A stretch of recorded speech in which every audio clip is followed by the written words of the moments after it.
इस कार्यक्रम के पुण्यार्जक हैं गुरु भक्त परिवार श्री वीरेंद्र कुमार जैन, पुत्र आनंद कुमार जैन, निर्मल कुमार जैन, पौत्र वेदांत जैन, 4/142, बालूगंज, आगरा, उत्तर प्रदेश।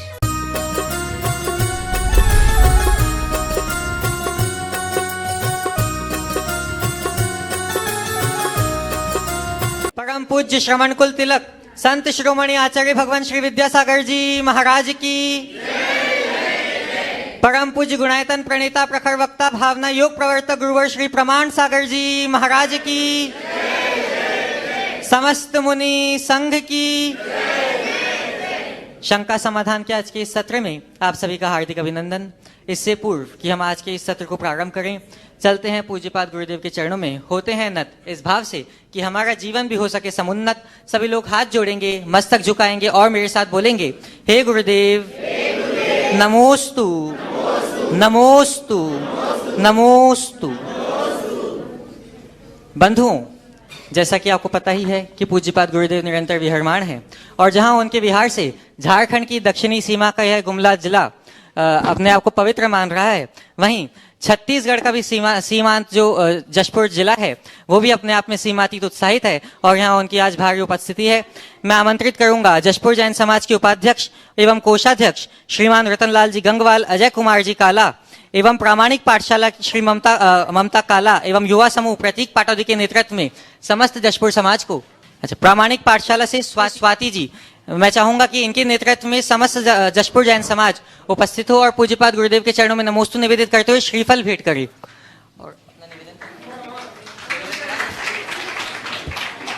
और अपनी बात भी रखें। शायद ये बहुत पब्लिक है, नंबर नहीं भी आएगा, आएगा तो लगा दो।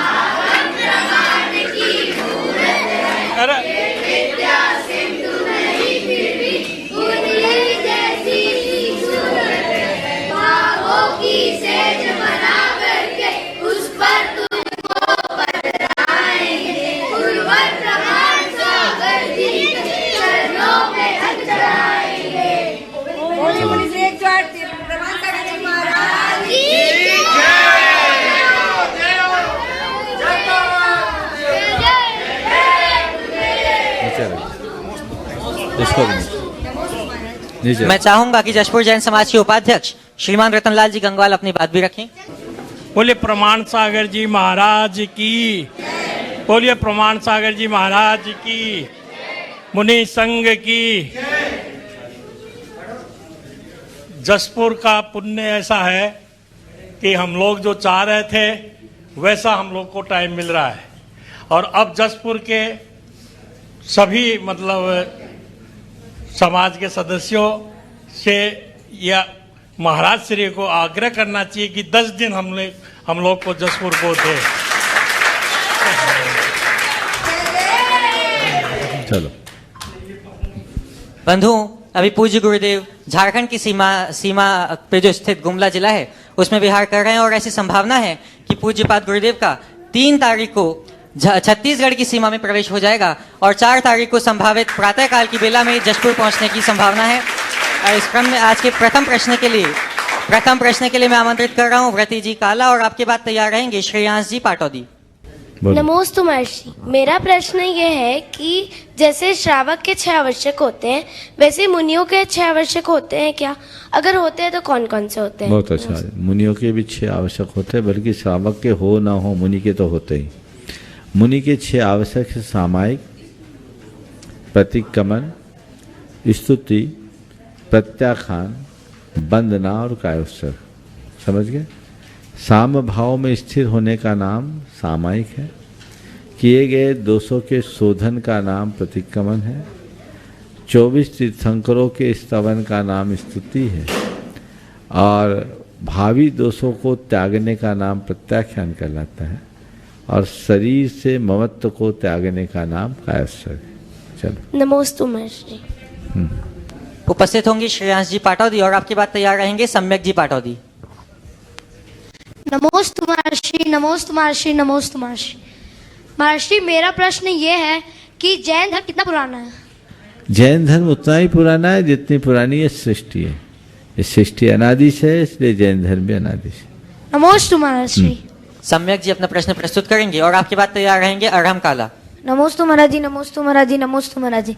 मेरा प्रश्न ये है कि हम अंडा हनी नहीं खाते हैं तो हम दूध क्यों पीते हैं? देखो, ये बात सही है कि अंडा और हनी पशुओं से निकलता है, प्राणियों से निकलता है, दूध भी प्राणी से निकलता है। लेकिन जो जो चीज़ें प्राणी से निकलता है वो मांसाहार ऐसा नहीं। अंडा में जीव होता है, जीव की हत्या होती है। हनी में असंख्य मधुमक्खियों की हत्या होती है, इसलिए उसको नहीं खाते। पर गाय के या किसी भी प्राणी के दूध को निकालने से उसको कोई तकलीफ नहीं होती। वो उसके शरीर से न निकाला जाए तो तकलीफ होती, समझ गए? तो दूध है, वो रक्त नहीं है, खून नहीं है। खून और दूध में अंतर है। ब्लड तो ब्लड होता है, रक्त को रक्त माना जाता है और दूध को रस माना जाता है। तो दूध लेने में कोई हानि नहीं है। ये तो जैसे कोई रॉ मटेरियल डाल करके कोई प्रोडक्ट तैयार किया जाता है, ऐसे एक माँ को भी एक्स्ट्रा न्यूट्रिशन दे दिया जाए तो माँ के पेट में अपने बच्चे के अलावा दूध आ जाएगा, समझ गए? इसलिए दूध को इनके समान नहीं कहा जा सकता। नमोस्तु महाराज जी। अरहम जी काला और आपके बाद तैयार रहेंगी डॉली जी काला। नमोस्तु महाराज जी, मेरा प्रश्न ये था कि क्या एलियंस होते हैं? देखो, जो एलियंस की बातें हैं वो एक पहेली बनी हुई है। हाँ महाराज। पर जैन धर्म के अनुसार विद्याधर नाम के कुछ विशेष मनुष्य होते हैं।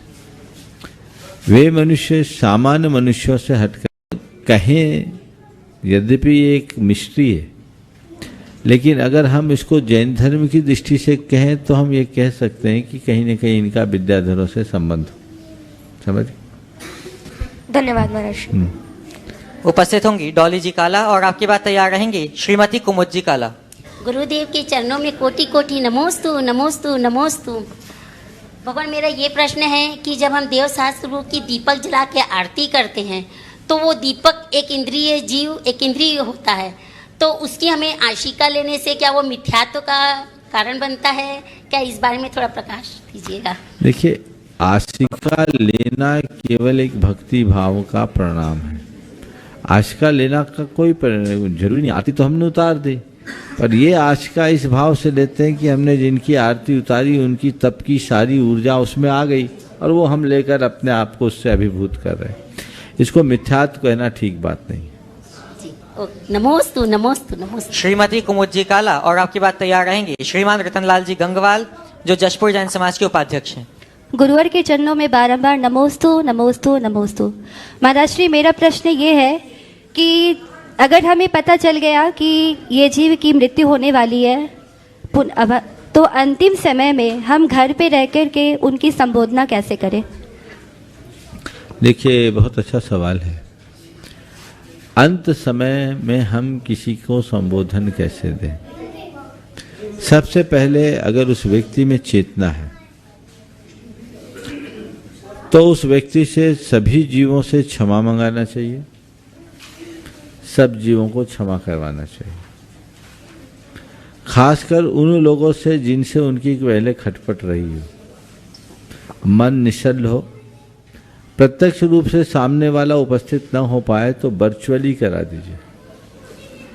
दूसरी बात, उन्हें इस चीज का त्याग कराइए कि मेरे तन पर जो वस्त्र आदि हैं या अस्पताल में हैं तो जो अस्पताल में मेरे पास परिग्रह है, इसके अतिरिक्त बाकी सब परिग्रहों का त्याग। फिर यदि वो होश में है और कुछ आगे करने के लिए तो आहार पानी आदि धीरे धीरे क्रम से त्याग कराएं। और जब तक मेरी ये बीमारी ठीक नहीं होती तब तक मेरा सर्व परिग्रहों का त्याग, ये संक्षेप प्रत्याख्यान होता है। उनको हम संबोधन दे आत्मज्ञान का, भेद विज्ञान का और नमोकार मंत्र सुनाए, अरहंत सिद्धि की बात करें, शरीर और संसार का मोह, परिवार परिजन का मोह त्याग कर आत्मा में स्थिरता की प्रेरणा दें। कुछ सूत्रात्मक संदेश उनको दें और ये कहे कि देखिए, शरीर है, शरीर का समय जाने का हो गया सो जा रहा है। शरीर अपना काम कर रहा है, हमको अपना काम करना है। आप अपनी आत्मा को जागृत रखिए। आपने अभी तक अपने इस संसार में बहुत कुछ अच्छा किया, हम लोग आपके आभारी हैं, लेकिन इस घड़ी में अब आपको अपनी आत्मा का हित देखना है। हम आप कोई साथ में किसी के जाने वाला नहीं है। आपके परिणाम ही आपका असली मित्र है, यही आपको संभालेगा। आप अपने परिणामों को शांत रखें, संभालें। इस तरह का संक्षिप्त संबोधन देकर उन्हें आगे बढ़ा सकते। नमोस्तु गुरुवर। श्रीमान रतनलाल जी गंगवाल और आपके बाद तैयार रहेंगे देवांश जी जैन।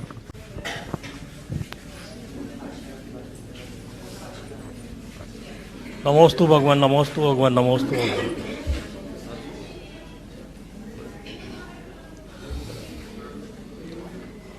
भगवान, ये वास्तु का अपने जैन समाज में क्या महत्व है? देखिए, वास्तु का जैन समाज से मतलब नहीं है। वास्तु तो एक लौकिक विधा है। जैसे आयुर्वेद है, ज्योतिष है, वैसे ही वास्तु है। वास्तु के संदर्भ में मैंने अनेक बार मार्गदर्शन दिया है। वास्तु को मानो, वास्तु का हवा मत मानो। वास्तु के साथ एक बात ध्यान में रखना चाहिए कि वास्तु बहुत कुछ हो सकता है, सब कुछ नहीं हो सकता। वास्तविकता को समझ करके आप चलिए, जितना फॉलो कर सके कीजिए, लेकिन केवल ये धारणा मत रखिए कि वास्तु ठीक होने से सब कुछ ठीक हो जाएगा। आपकी वास्तविकता ठीक होगी तभी ठीक हो। एक प्रश्न और। हाँ बोलिए। गर्भगृह में हमारे महिला लोगों का जाना वर्जित है क्या? प्राय वर्जित ही रखते हैं, क्योंकि महिलाओं की कई प्रकार की स्थितियां रहती है, शुद्धि अशुद्धि की, इसलिए मर्यादा रखनी चाहिए। देवांश जी जैन उपस्थित होंगे और आपके बाद में आवाज दे रहा हूं श्रीमान संजय जी सेठी, राजेंद्र जी पाटनी, राजेश जी चूड़ीवाल, सुनील जी छाबड़ा, रामगढ़ की वह टीम जो तत्परता से इस विहार में अपना सहयोग दे रही है। नमोस्तु महाराज जी, नमोस्तु महाराज जी, नमोस्तु महाराज जी। महाराज जी, मेरी उम्र 14 वर्ष है। बदलती उम्र के साथ मेरे स्वभाव और शरीर में भी बदलाव आ रहा है। मन में चिड़चिड़ापन और आसपास में मोबाइल, टीवी और दोस्त भी अच्छे लगने लगते हैं और पढ़ाई से मन उठता है। और इस वजह से मम्मी पापा से झगड़ा हो जाता है और डांट भी पड़ती है। तो इस बदलती उम्र के बदलाव के साथ मैं सही रास्ते पे कैसे चल सकता? बहुत अच्छा सवाल किया है। देखिए, उम्र में जब बदलाव आता है, हार्मोनल चेंज आते हैं, और हार्मोनल चेंज का प्रभाव हमारे शारीरिक और मानसिक दोनों प्रकार की प्रवृत्तियों पर पड़ता है। ऐसे समय में सबसे पहले बहुत सावधानी की जरूरत है। तो सबसे पहले अपने मन में एक धारणा बनाओ कि मेरे माता पिता की हिदायतें मेरी रक्षा करने वाली। समझ गए? अगर मैं उनकी हिदायतों को मानूंगा तो आगे बढ़ पाऊंगा, अगर अपने मन की मानूंगा तो बिगड़ जाऊंगा। मुझे कुछ बनना है और मेरे माँ बाप मुझे बनाने में मददगार है, सबसे ज़्यादा मददगार है, क्योंकि वही मेरे सबसे बड़े हित चिंतक हैं। तो मुझे उनकी बात माननी चाहिए। मन में ऐसी श्रद्धा बैठ जाएगी तो माता पिता से झगड़ा नहीं होगा। तुम्हारे लिए माता पिता की बात ब्रह्म वाक्य हो जाएंगे, और तुम्हारे माध्यम से तुम्हारे उम्र के बच्चों के माता पिता से भी मैं कहना चाहूँगा, बच्चों को समझाना पर बच्चों के पीछे मत पड़ना। प्रायः माँ बाप बच्चों के पीछे पड़ जाते हैं, और पीछे पड़ने से फिर बच्चे या तो झगड़ते हैं या छुपा करके कर्म करना शुरू करते हैं। बच्चों को समझाना चाहिए कि उम्र सुलभ क्या क्या अव्यवस्थाएं होती है और इन गलतियों से हमें कैसे बचना है। उनसे सब तरीके से बात करना चाहिए और उनके साथ ऐसा संपर्क रखना चाहिए कि बच्चे अपनी बड़ी सी बड़ी गलती भी बेहिचक बता सके। उन्हें बताना चाहिए कि हमारे जीवन की मर्यादाएं क्या हैं और हमें अपनी लिमिट को क्रॉस नहीं करना। पढ़ाई पर अपना पूरा फोकस, लक्ष्य को सामने रख करके चलो और ये सोचो कि अभी मेरी मौज मस्ती का समय नहीं है, अभी मैं विद्यार्थी हूँ। विद्यार्थी चेत कुतो सुखम, सुखार्थी चेत कुतो विद्या। प्राचीन काल में ये पढ़ाई जैसी थी। अगर मैं सुख भोगी बनूंगा तो आगे नहीं बढ़ पाऊंगा, और सुख को आज त्यागूंगा तो जीवन भर सुखी बना रहूंगा। तो मुझे ये देख करके चलना है, मुझे अपने लक्ष्य की पूर्ति के लिए बाकी सुखों को त्यागना है। समझ गए? अच्छे बच्चों की दोस्ती रखना है। गलत संगति से अपने आप को बचाओ। गलत संगति और खोटी आदतों, इनसे बच जाओगे तो बदल जाओगे। अच्छी संगति भी मिलेगी, तुम्हारे उम्र के दोनों तरह के बच्चे मिलते हैं। अच्छी संगति वाले भी मिलते हैं, अच्छी स्वभाव वाले भी मिलते हैं, अच्छी आदतों वाले भी मिलते हैं और बुरी आदतों वाले भी मिलते हैं। अच्छों की संगति करो और अपनी आदतें अच्छी रखो तो जीवन अच्छा बनेगा। यही एक रास्ता है जिससे तुम अपने आप को सुरक्षित आगे बढ़ा सको। नमोस्तु महाराज, नमोस्तु महाराज। वहीं दे दो। उपस्थित होंगे श्रीमान संजय जी सेठी, राजेंद्र जी पाटनी, राजेश जी चूड़ीवाल एवं सुनील जी छाबड़ा। रामगढ़ की वह टीम जो बिहार में तत्परता से अपना सहयोग दे रही है। सभी लोग करतल ध्वनियों से इनका अभिनंदन करें।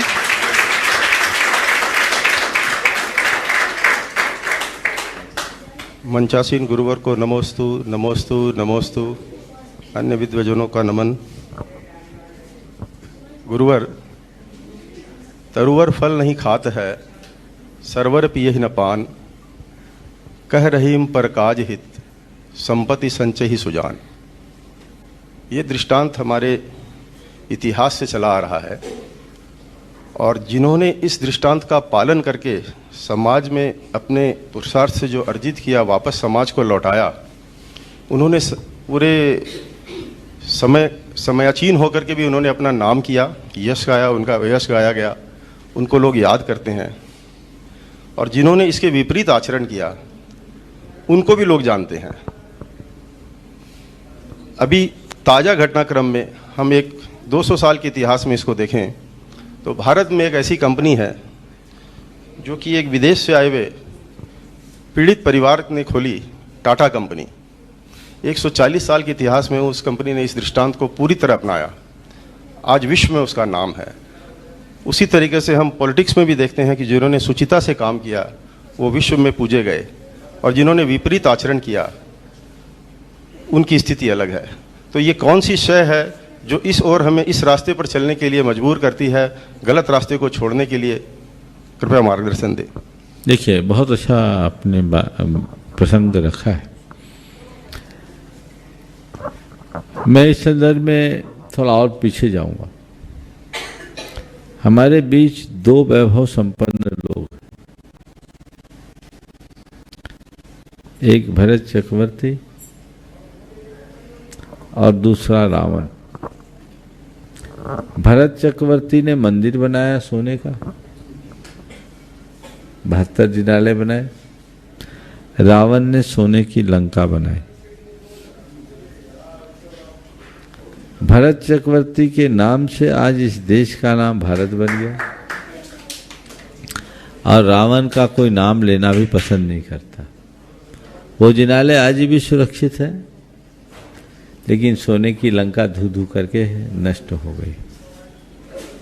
मैं समझता हूं ये उदाहरण पर्याप्त है लोगों को समझने के लिए कि जो तुम भोगों में लगाओगे वो व्यर्थ हो जाएगा और जो परमार्थ में लगाओगे वो सार्थक होगा। जो भी तुम्हारे पास द्रव्य है उसे केवल अपने लिए मत भोगो, उसका उपभोग करो और उपयोग करो। मात्र संचय करना जीवन के लिए कतई अच्छा नहीं है।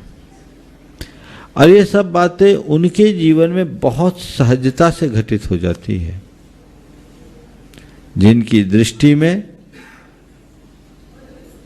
धन जीवन निर्वाह का साधन होता है, साध्य नहीं।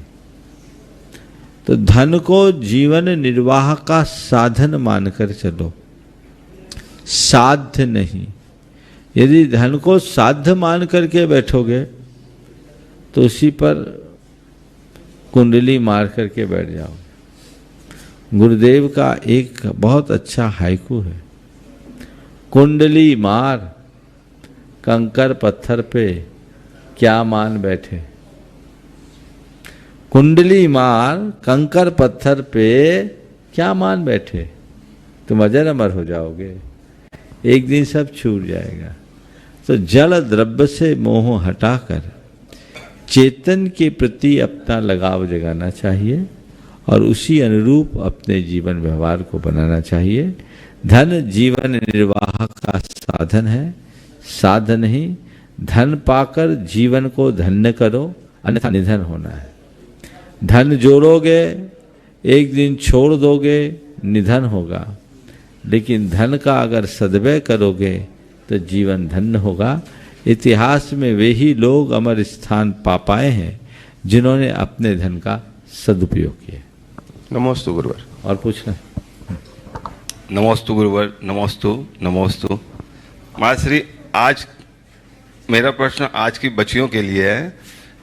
आज जो समाज में परिस्थिति हो गई है उसमें हमारे परिवार वाले, हमारे समाज वाले ही कहते हैं कि आज की स्थिति को देखते हुए बच्चियों को हाई एजुकेशन देना चाहिए, लेकिन कुछ लोग हमारे परिवार में ही कहते हैं कि नहीं, समय आने पर शादी कर देनी चाहिए।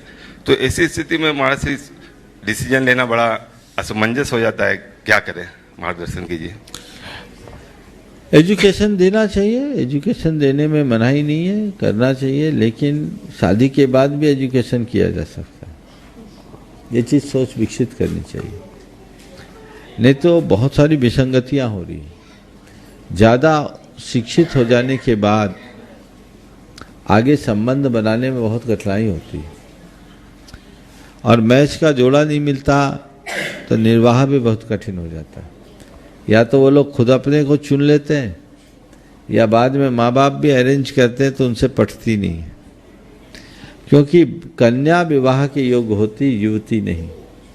अब 25-25, 28-28 वर्ष तक पढ़ाई करते रहेगी तो कन्या कहाँ रहेगी, वो तो युवती हो जाएगी। पढ़ाई करेगी, फिर थोड़े दिन जॉब करेगी, तो मामला गड़बड़ होता है।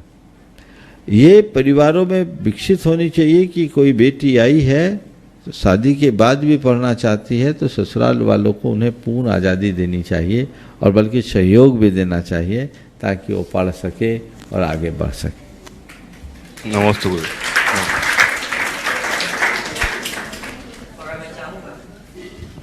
कि युवाओं की वह टीम जो बहुत उत्साहपूर्वक इस विहार में अपनी सहभागिता दे रही है, संस्कार भाई के साथ अपना प्रश्न उपस्थित करेंगे। जतिन जी, जीतू जी, विक्की भैया और हनी भैया, अंकुर भैया और सराग बंधु भैया, मैं चाहूँगा कि वे भी आएँ और अपना प्रश्न प्रस्तुत करें। गुरुदेव के चरणों में बारंबार नमोस्तु, छोल्लभ जी के चरणों में इच्छामी।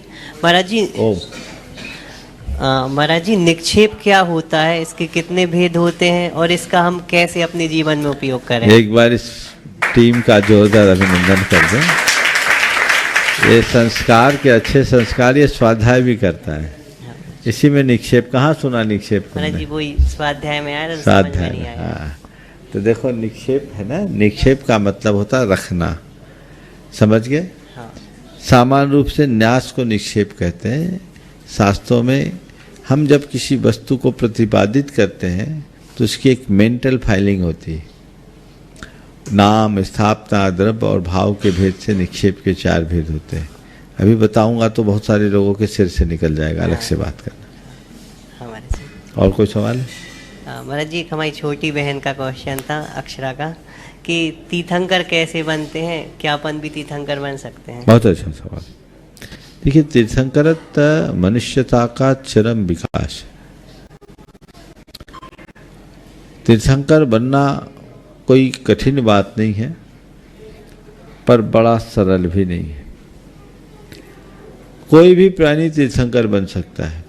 हम अपने 24 तीर्थंकरों के इतिहास में जाते हैं तो पाते हैं महावीर भगवान शेर से तीर्थंकर बने, पारसनाथ भगवान हाथी से तीर्थंकर बने। तो जब पशु से परमेश्वर बना जा सकता है तो सामान्य प्राणी की बात क्या है, कोई भी बन सकता है। तीर्थंकर बनने के लिए जन्म जन्मांतरों की साधना जरूरी होती है।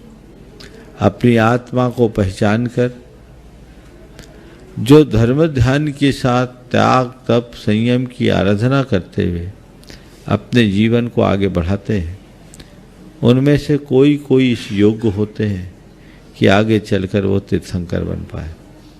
तीर्थंकर बनने के लिए मुख्य रूप से 16 कारण भावनाएं चाहिए। 16 कारण भावना में भी सबसे मुख्य है दर्शन विशुद्धि। दर्शन विशुद्धि का मतलब है विश्व के कल्याण से अनुप्राणित सम्यक दर्शन। सारे जगत के कल्याण की प्रबल ललक जिनके हृदय में होती, वे ही आगे चलकर तीर्थंकर बन पाते। तो आत्मज्ञान, भेद विज्ञान, धर्म आराधन के साथ जगत कल्याण का भाव रखने वाले आज जो तीर्थंकर बने, कभी हमारे तुम्हारी तरह वो भी थे। वो कोई अनादि से असाधारण परमात्मा नहीं थे, वे हमारी तरह साधारण ही थे, लेकिन उनने अपने त्याग तप संयम के बल पर अपने जीवन को ऊंचा उठाया। हम भी उसी तरह आगे बढ़ सकते। नमोस्तु। अगले प्रश्न के लिए उपस्थित होंगे तनय जी जैन और आपकी बात तैयार रहेंगे अमित जी गंगवाल। नमोस्तु महाराज श्री, नमोस्तु महाराज श्री, नमोस्तु महाराज श्री। महाराज श्री, मेरा प्रश्न यह है कि धर्म किसे कहते हैं और धर्म की परिभाषा क्या है? बहुत अच्छा। देखो, धर्म क्या है? अगर एकदम सरल परिभाषा बोलूं तो अधर्म न करना ही धर्म है। क्या बोला? अधर्म नहीं करना ही धर्म है। अधर्म क्या होता पता है? बोलो, अधर्म किसको बोलते हैं? जो धर्म नहीं करता। अधर्म मतलब क्या है? बोलो। हिंसा, झूठ, चोरी। हिंसा, झूठ, चोरी, पाप, बस इससे बच जाओ, इसी का नाम धर्म है। तुम जैसे बच्चों के लिए यही अर्थ। ठीक है, चलो। अमित जी गंगवाल अपना प्रश्न प्रस्तुत करेंगे। नमोस्तु महाराज। मेरा प्रश्न यह है कि महाराज मुनि महाराज पंच परमेष्ठी में आते हैं, आरिका माता जी, छुलक महाराज जी, छुलिका माता जी, ये भी पंच परमेष्ठी आते हैं। तो क्या पूजा सभी की होनी चाहिए या मुनि महाराज की होनी चाहिए? किसने बोल दिया कि आरिका, एलक, छुलक पंच परमेष्ठी में आते हैं? कहाँ सुन लिया? सुना नहीं, मेरे दिमाग में। तो दिमाग से निकाल दो। मुनि महाराज पंच परमेष्ठी में है। आरिकाएं उपचार से महाव्रती कहलाती है, पर उनका गुणस्थान 5वां होता है। छुल्लक, एलक उत्कृष्ट श्रावक होते हैं, ये मुनि नहीं होते। इसलिए पूज्यता केवल मुनियों की होती है। आरिकाओं को बंदामी बोलते हैं, वो यथा योग उनके योग्य विनय है, लेकिन वो पूजा के योग्य नहीं। एलक शुलक भी पूजा के योग्य नहीं। पूजा के योग्य केवल और केवल पंच परमेष्ठी। नमस्ते। अब अपने आराध्य गुरुदेव के चरणों में जसपुर की प्रामाणिक पाठशाला अपने भावाभिव्यक्त करना चाहती है, तो 2 शब्द वे अपना अभिव्यक्त करें। परम पूज्य गुरुदेव के चरणों में कोटि कोटि नमोस्तु नमोस्तु नमोस्तु। परम पूज्य छुलक महाराज जी के चरणों में इच्छा में इच्छा में। महाराष्ट्र प्रामाणिक पाठशाला ने हमारी पाठशाला को बहुत कुछ दिया है, तो हम कुछ पंक्तियों के माध्यम से आपके समक्ष रखना चाहते हैं। प्रमाण ने ऐसा प्रामाणिक दे दिया, धार्मिक संस्कारों के बीज बच्चों में पिरो दिया। प्रमाण ने ऐसा प्रामाणिक दे दिया, धार्मिक संस्कारों के बीज बच्चों में पिरो दिया। जो बच्चे मंदिर तो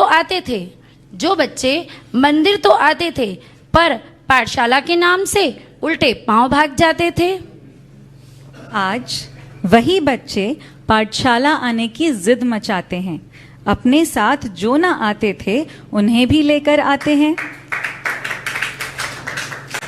देख सबके परिवारजन बहुत ही हर्षाते हैं, क्योंकि प्रमाण ने ऐसा प्रामाणिक दे दिया, धार्मिक संस्कारों के बीज बच्चों में पिरो दिया। नमोस्तु गुरुवर, नमोस्तु गुरुवर, नमोस्तु गुरुवर। देखिए, प्रामाणिक पाठशाला प्रामाणिक समूह के माध्यम से संचालित है।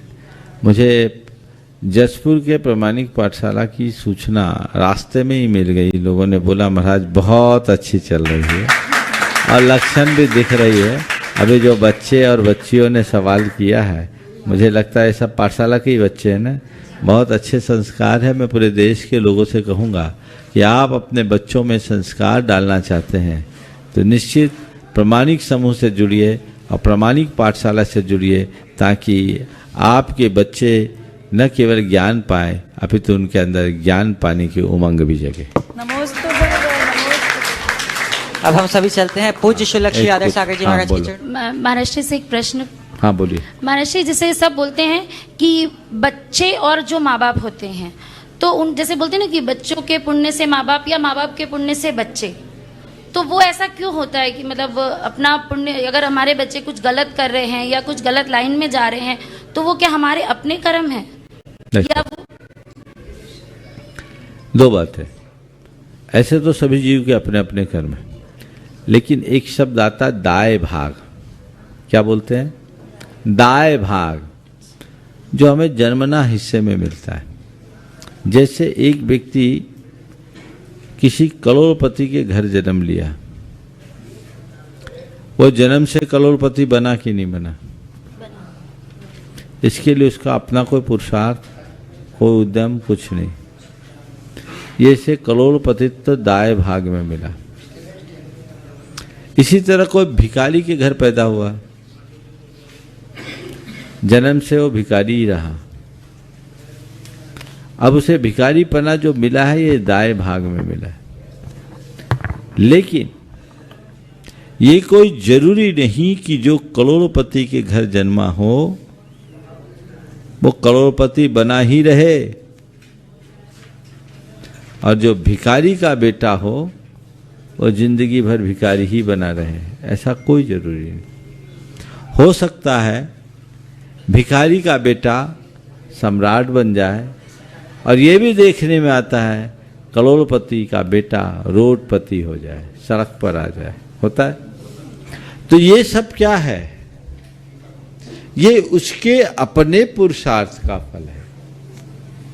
अब इसी तरह एक व्यक्ति का बच्चा कोई अच्छा काम करता है, उसके माँ बाप का नाम होता है कि नहीं?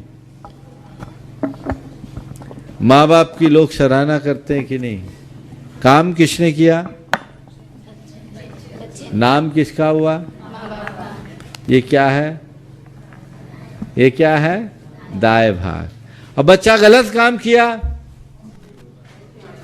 बदनाम क्या होगा? तो ये दाय भाग कहलाता है। समझ गए? अब हम सभी चलते हैं पूज्य। व्यक्तिगत पुण्य पाप के साथ ये निमित्त नैमित्तिक संबंध बनता है। और कोई है? पूछिए। हाँ, नमोस्तु महाराज जी।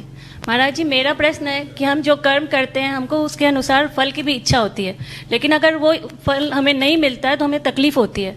तो उस स्थिति में हम अपनी मन स्थिति को कैसे समझाएं? एक वाक्य अपने अंतस में बिठाल दे, मेरे हाथ में प्रयत्न है, परिणाम नहीं। क्या बोलो? मेरे हाथ में प्रयत्न है, परिणाम नहीं। जी महाराज। बस इसको अंदर बैठाल दो, ये सत्य है ना। तो मेरे को एफर्ट करना है, रिजल्ट जो है उसको एक्सेप्ट करना है, इतना ही तो काम करना।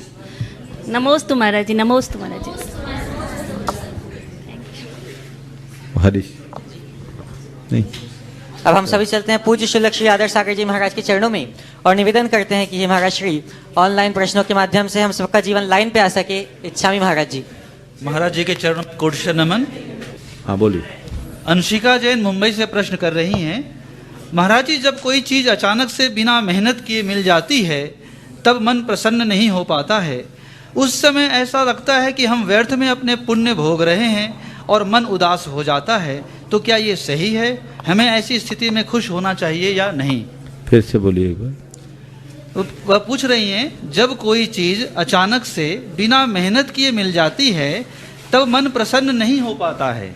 उस समय ऐसा लगता है कि हम व्यर्थ में अपने पुण्य भोग रहे हैं और मन उदास हो जाता है। तो क्या ये सही है? हमें ऐसी स्थिति में खुश होना चाहिए या नहीं? ये तो बड़ा दुर्लभ है।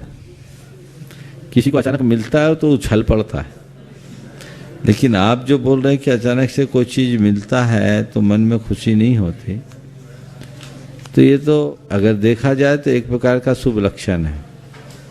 कुछ पाओ तो हर्ष नहीं और खो तो विषाद नहीं, यही तो एक ज्ञानी की पहचान है। अभिषेक जी सिवनी से प्रश्न कर रहे हैं, महाराज जी धर्म और कर्तव्य में क्या अंतर है? क्या ये दोनों अलग अलग हैं या फिर दोनों का अर्थ एक ही है? धर्म अंतर की परिणति है, कर्तव्य व्यवहार जगत का है। धर्म अपने लिए है और कर्तव्य सबके लिए है। व्यवहार में धर्म का पालन करते हुए कर्तव्य को भी अपना धर्म माना जा सकता है, लेकिन धर्म कर्तव्य से भी ऊंचा है, इस बात को हमें ध्यान रखना चाहिए। अंकुर जी अहमदाबाद से प्रश्न कर रहे हैं, मेरे मंदिर जी में चंद्रप्रभ भगवान, शांतिनाथ भगवान एवं महावीर भगवान की प्रतिष्ठित प्रतिमा जी एवं यंत्र जी है, जिसे कुछ ट्रस्ट के सदस्य अपने नए घर के विधान में ले जाते हैं। क्या प्रतिष्ठित प्रतिमाएं एवं यंत्र जी को विधान आदि के लिए घर पर ले जाना सही है? देखिए, यंत्र जी तो ले जाने की परंपरा पूरे देश में है। जिनेंद्र भगवान को इस तरीके से ले जाने की परिपाटी नहीं है। यदि एकदम नूतन हो तो जैसे कोई पूजा विधान करने के लिए आप लोग मंडप में भगवान विहार करा के ले जाते हैं, ऐसा कोई नया मकान है, वहाँ कोई भव्यता के साथ विधान करना चाहते हैं, प्रभावना के लिए करना चाहते हैं, तो उसका निषेध करना उचित नहीं है। लेकिन आप अपने चालू घर में भगवान को ले आओ, ये बात सुसंगत प्रतीत नहीं होती। अशोक जी राउरकेला से प्रश्न कर रहे हैं, स्वयं को जानोगे तो सबको जान जाओगे और सबको जानोगे तो खुद भी खो जाओगे, क्या ऐसा मानना सही है? स्वयं को जानोगे तो सबको जान जाओ नहीं, स्वयं को जानोगे तो सबको जान जाओगे और सबको जानोगे तो खुद भी खो जाओगे। ये तो आचार्य कुंद कुंद की उक्ति। जो एगम जान दी सो सब्बम जान दी, जो एगम अभी ना जान दी सो सब्बम अभी न जान दी। जो एक को जानता है वो सबको जानता है, जो एक को नहीं जानता वो किसी को नहीं जानता। खुद को जानना ही हमारे जीवन की सबसे है, जिसकी तरफ हमारी दृष्टि होनी चाहिए। सीके जैन जी इंदौर से प्रश्न कर रहे हैं, प्रभु की भक्ति जैसे पूजा अर्चना जाप विधान करने से ही मुक्ति प्राप्त होती है, या फिर अपनी आत्मा को सभी प्रकार के पापों से मुक्त कर तब साधना के साथ स्वयं की आत्मा में विलीन हो जावें तभी मुक्ति संभव है? देखिए, पूजा पाठ उपासना आराधना ये मुक्ति साक्षात नहीं देते। ये सब मुक्ति के मार्ग में एक सहारे है। हम जब तक क्रियाओं में उलझे रहेंगे तब तक मुक्ति नहीं होगी। दो शब्द हैं, एक उपासना और दूसरी साधना। उपासना में हम मुक्त आत्माओं की आराधना करते हैं और साधना में हम खुद को मुक्त करते हुए आगे बढ़ते हैं। मुक्ति साधक को मिलती है, आराधक को नहीं। आराधक पुण्य बंध करते हुए अपनी आत्मा की योग्यता बढ़ाता है, पात्रता बढ़ाता है, और उसकी पूजा पाठ भक्ति आराधना उसे परंपरा से मुक्ति दिलाती है। लेकिन उसे भी मुक्ति तभी मिलेगी जब वह त्याग तप संयम की आराधना करेगा। पर के आलंबन में मुक्ति नहीं है, निज में रमने में ही मुक्ति है। जब तक सर्वस्व का परित्याग नहीं तब तक मुक्ति नहीं है। ये बात हमें समझना चाहिए। तो फिर महाराज पूजा पाठ छोड़ दें तो करोगे क्या, ये और बता दो। पूजा पाठ छोड़ दो तो ठीक है, तो पाप करोगे। तो पाप से बचने के लिए प्रभु की उपासना करो और प्रभु बनने के लिए आत्मा की उपासना करो। अपने आप अपने पास आओ, जिससे जीवन का पथ प्रशस्त हो सके। हाँ, एक सवाल। डॉक्टर साधना जी इंदौर से प्रश्न कर रही हैं, गुरुदेव, श्रद्धा हमारे मन में होती है और बुद्धि के माध्यम से धर्म एवं कर्म में प्रकट होती है, इसलिए बुद्धि पर कोई प्रश्न नहीं होना चाहिए, पर इसी पर अधिकतम प्रश्न उठाए जाते हैं, ऐसा क्यों? प्रश्न भी तो बुद्धि उठाती। बुद्धि पर प्रश्न नहीं उठाना चाहिए, पर बुद्धि पर ही प्रश्न उठाया जाता है, तो ये सवाल भी बुद्धि उठा रही। दरअसल क्या, बुद्धि भटक जाती। श्रद्धा है जो उसे सही दिशा देती। निश्चित अंतरंग की श्रद्धा को हम बुद्धि के बल पर प्रकट करते हैं, लेकिन जब बुद्धि श्रद्धा पर हावी हो जाती तो श्रद्धा ही समाप्त हो जाती है।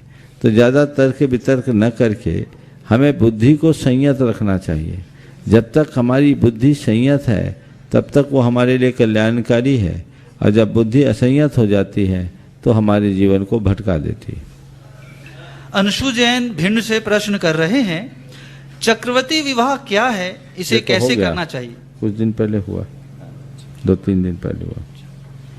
रिद्धि जैन दरियावास से प्रश्न कर रही हैं, अगर हमारे दादाजी दान बोलते हैं अपने पोते और बच्चे को करने के लिए, तो इसमें बच्चे और पोते को पुण्य मिलता है क्या?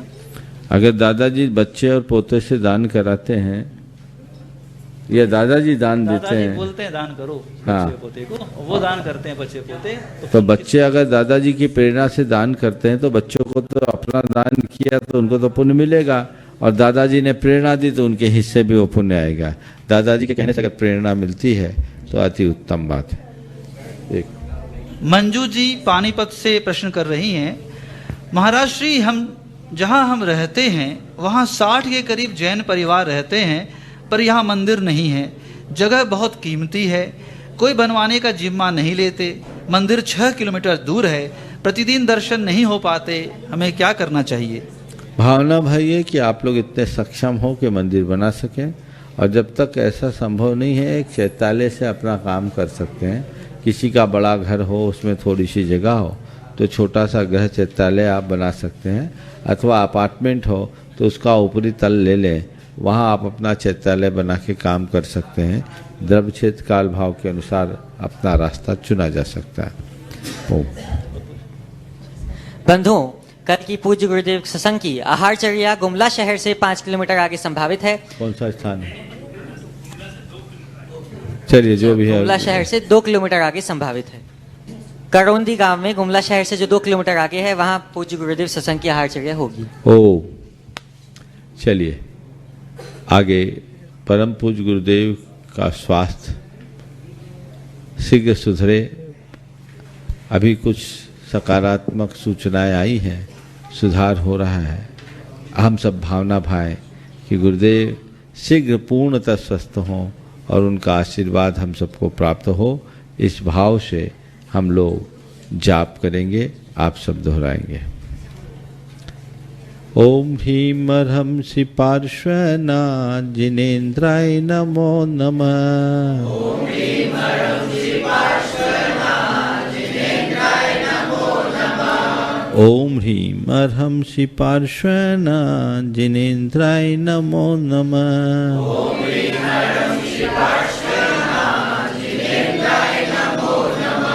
ओम ह्रीं अर्हंसि पार्श्वना जिनेन्द्राय नमो नमः। ओम ह्रीं अर्हंसि पार्श्वना जिनेन्द्राय नमो नमः। ओम ह्रीं अर्हंसि पार्श्वना जिनेन्द्राय नमो नमः। ओम ह्रीं अर्हंसि पार्श्वना जिनेन्द्राय नमो नमः। ओम ह्रीं अर्हंसि पार्श्वना जिनेन्द्राय नमो नमः। ओम ह्रीं अर्हंसि पार्श्वना जिनेन्द्राय नमो नमः।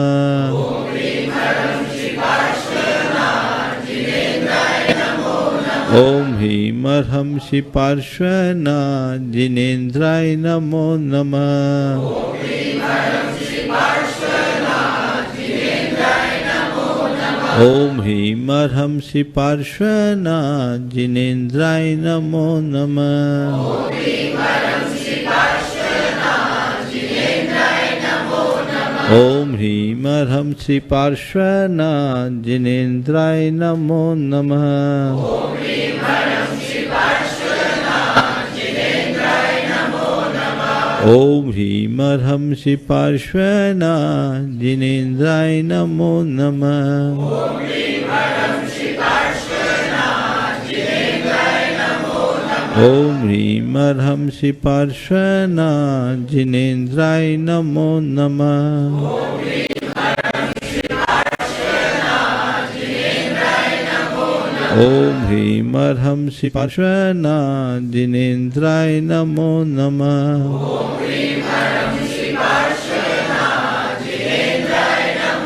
ओम ह्रीं अर्हंसि पार्श्वना जिनेन्द्राय नमो नमः। ओम ह्रीं अर्हंसि पार्श्वना जिनेन्द्राय नमो नमः। ओम ह्रीं अर्हंसि पार्श्वना जिनेन्द्राय नमो नमः। ओम ह्रीं अर्हंसि पार्श्वना जिनेन्द्राय नमो नमः। ओम ह्रीं अर्हंसि पार्श्वना जिनेन्द्राय नमो नमः। ओम ह्रीं अर्हंसि पार्श्वना जिनेन्द्राय नमो नमः। ओम ह्रीं अर्हंसि पार्श्वना जिनेन्द्राय नमो नमः। ओम ह्रीं अर्हंसि पार्श्वना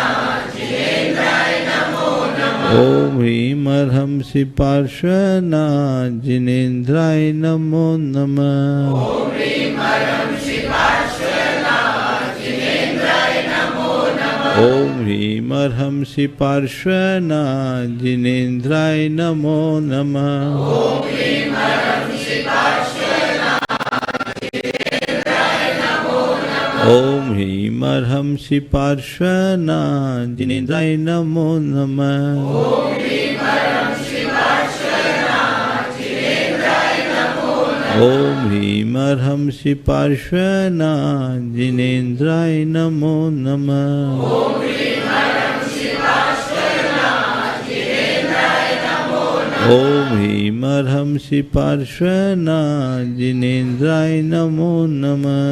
ओम ह्रीं अर्हंसि पार्श्वनाथ जिनेन्द्राय नमो नमः। ओम ह्रीं अर्हंसि पार्श्वनाथ जिनेन्द्राय नमो नमः। ओम ह्रीं अर्हंसि पार्श्वनाथ जिनेन्द्राय नमो नमः। ओम ह्रीं अर्हंसि पार्श्वनाथ जिनेन्द्राय नमो नमः। ओम ह्रीं अर्हंसि पार्श्वनाथ जिनेन्द्राय नमो नमः। ओम ह्रीं अर्हंसि पार्श्वनाथ जिनेन्द्राय नमो नमः। ओम ह्रीं अर्हंसि पार्श्वनाथ जिनेन्द्राय नमो नमः। ओम ह्रीं अर्हंसि पार्श्वनाथ जिनेन्द्राय नमो नमः। ओम ह्रीं अर्हंसि पार्श्वनाथ जिनेन्द्राय नमो नमः। ओम ह्रीं अर्हंसि पार्श्वनाथ जिनेन्द्राय नमो नमः। ओम ह्रीं अर्हंसि पार्श्वनाथ जिनेन्द्राय नमो नमः।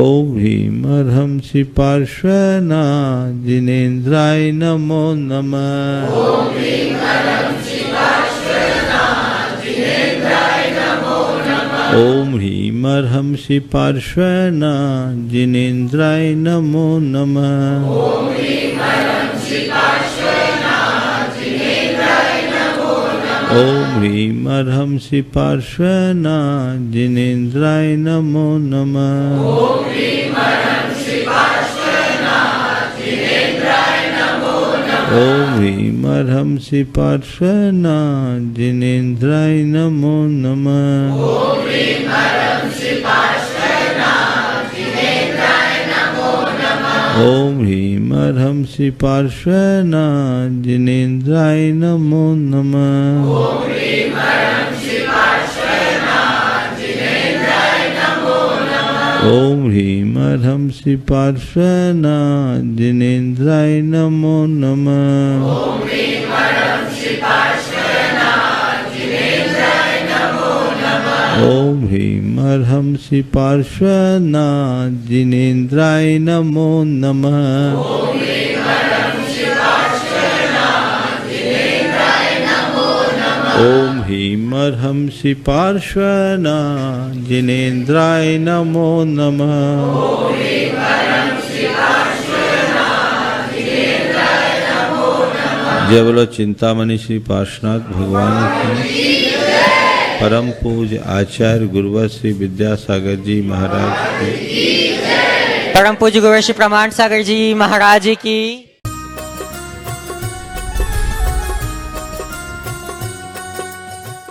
इस कार्यक्रम के पुण्यार्जक थे गुरु भक्त परिवार श्री वीरेंद्र कुमार जैन, पुत्र आनंद कुमार जैन, निर्मल कुमार जैन, पौत्र वेदांत जैन, 4/142 बालूगंज आगरा उत्तर प्रदेश।